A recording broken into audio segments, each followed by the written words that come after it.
Joseph Muscat u ċ-Chairman il-ġdid tal-Malta Professional Football Clubs Association ta' minkejja li nofs il-klabs mhumiex favur il-ħatra tal-eks Prim Ministru. L-PFCA hi magħmula mill-14 il-klabb tal-Kampjonat Premier u hi awtonoma mill-assoċjazzjoni li tmexxi l-futbol f'pajjiżna l-MFA.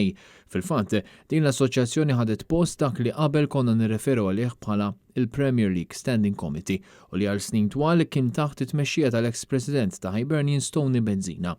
NetNews u informat li nofs il-presidenti tal-Kampjonat Premier ma tawx il-fiduċja tagħhom lil Joseph Muscat, 4 votaw kontra n-nominati tiegħu u 3 astjenew. Dan ifisser li l-fema tal-klabs tal-Kampjonat Premier dwar l-eks Prim Ministru hi maqsuma minn nofs u għalhekk qed iqumu dubji dwar jekk għandux jassumi l-irwol ta' chairman. Fil-fatt, wara li sar magħruf ir-riżultat tard il-ħamis filgħaxija, numru ta' presidenti li tkellmu ma' NetNews stqarrew li fiċ-ċirkostanzi preżenti huma kif ukoll il-klabs li jmexxu se jkunu qed jikkonsidraw x'deċiżjonijiet għandhom jieħdu u x'għandha tkun il-pożizzjoni tagħhom fl-MPFCA.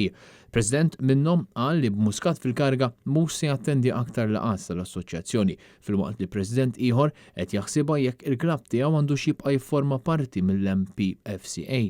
Sorsi li tkellmu ma' din il-Kamra tal-Aħbarijiet qalu li Muscat kien jaf li ma kellux l-appoġġ unanimu tal-kumitati tal-istess klabs li vvotawlu. Għaldaqstant biex jassigura li ma jkollux kompetizzjoni diretta minn kandidat ieħor għamel pressjoni kbira fuq il-klabs biex għall-ebda raġuni ma jħallu ebda persuna oħra tikkontestaħ għal kariga ta' chairman.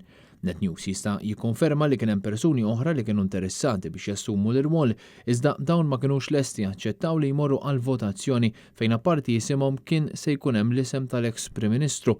Persuni oħra li tkellmu magħna ammettew li kien hemm immexxa il qudiem in-nomina ta' Muscat billi adotta tattiċi ta' bullying.